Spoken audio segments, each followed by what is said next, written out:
सारी के सारी समाज अधिकांश जो बड़ी बड़ी योजनाएं थी वो सभी के सभी इन्होंने बंद कर दी समाजवादी पार्टी की सरकार ने। वर्तमान राज्य सरकार की भी बहुत बहुत आभारी है। स्वागत है आपका राजनीति के सबसे बड़े अखाड़े में, जहां चेहरों पर नकाब है, चाले रोंगटे खड़े कर देने वाली है। आप देख रहे हैं सबसे बड़ा खिलाड़ी। क्या उत्तर प्रदेश की सत्ता का सिंहासन 2027 में किसी गुप्त समझौते की बुनियाद पर टिकने वाला है? क्या मायावती ने अपने उत्तराधिकारी आकाश आनंद की बलि सिर्फ इसीलिए दी क्योंकि वो भाजपा के खिलाफ विस्फोटक हो गए थे? 2024 की वो सीतापुर रैली, 2025 में लखनऊ के मंच से योगी आदित्यनाथ को दिया गया धन्यवाद, और अब 2026 में दिल्ली का वो आलीशान टाइप 8 बंगला, क्या ये सब महज इत्तेफाक है या फिर 2027 के लिए बिछाई जा चुकी कोई बहुत बड़ी बिसात? आज विश्लेषण होगा उस खिचड़ी का जो दिल्ली से लखनऊ तक पक रही है।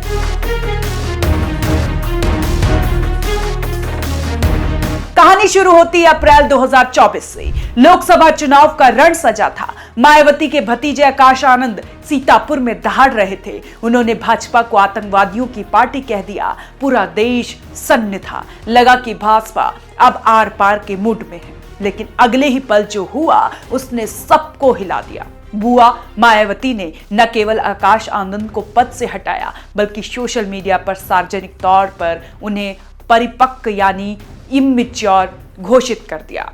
सवाल उठा, क्या भाजपा को गाली देना अपरिपक्वता है या फिर मायावती को डर था कि आकाश के तेवर भाजपा के साथ उनके अघोषित रिश्ते को जलाकर राख कर देंगे?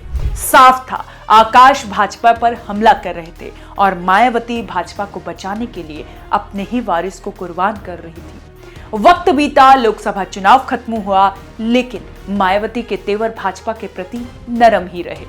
9 अक्टूबर 2025 को लखनऊ के काशीराम स्मारक में जब शक्ति प्रदर्शन हुआ तो मायावती के शब्दों ने राजनीतिक गलियारों में आग लगा दी। उन्होंने मंच से मुख्यमंत्री योगी आदित्यनाथ का आभार व्यक्त किया। वजह स्मारकों का रखरखाव। सोचिए, जो पार्टी कभी स्मारकों के नाम पर एक दूसरे को फूटी आंख नहीं सुहाती थी, आज उसी स्मारक के नाम पर शुक्रिया अदा किया जा रहा है। ये वो मोड़ था जहां से दुनिया को समझ आने लगा कि सबसे बड़ा खिलाड़ी कोई और ही गेम खेल रहा है। मायावती सपा पर तो हमलावर थी, लेकिन भाजपा के लिए उनके पास सिर्फ आभार था।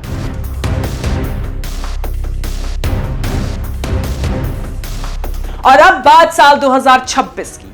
सबसे बड़ी खबर की दिल्ली में मायावती को मिला है टाइप 8 बंगला। राजनीति समझने वाले जानते हैं कि यह बंगला कोई मामूली बात नहीं है। कायदे से एक नेशनल पार्टी के अध्यक्ष को टाइप 6 या टाइप 7 बंगला मिलता है। टाइप 8 तो सिर्फ बड़े कैबिनेट मंत्रियों के लिए होता है। जब मायावती के पास ना कोई सांसद है, ना वो किसी संवैधानिक पद पर हैं, तो केंद्र सरकार उन पर इतनी मेहरबान क्यों? क्या ये बंगला उस मौन समर्थन का किराया है जो भाजपा ने 2024 में भाजपा को दिया, या फिर ये 2027 की उस तैयारी का हिस्सा है जहां भाजपा चाहती है कि मायावती मजबूती से खड़ी रहे ताकि दलित वोट बैंक सपा की तरफ ना जा सके? 2027 का चुनाव करीब है। भाजपा जानती है कि अगर दलित वोट बैंक सपा के साथ गया तो दिल्ली की कुर्सी हिल जाएगी।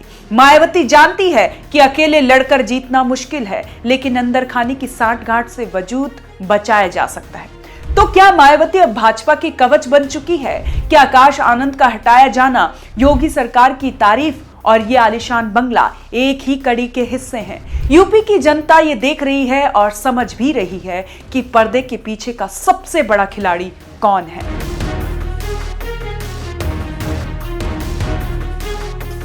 2027 के यूपी विधानसभा चुनाव में भाजपा सीधे तौर पर बसपा से गठबंधन नहीं करेगी, लेकिन पर्दे के पीछे सीटों का बंटवारा ऐसा होगा कि मायावती सिर्फ उन्हीं सीटों पर लड़ेगी जहां वो सपा को नुकसान पहुंचा जा सके। जनवरी 2026 में मिला यह आलीशान बंगला और सुविधाओं का ढेर दरअसल 2027 की उस अघोषित डील का एडवांस टोकन है। सवाल यह है कि क्या बसपा का कैडर इस सीक्रेट खिचड़ी को हजम कर पाएगा, या फिर मायावती अपनी विरासत को भाजपा के हाथों गिरवी रख चुकी है।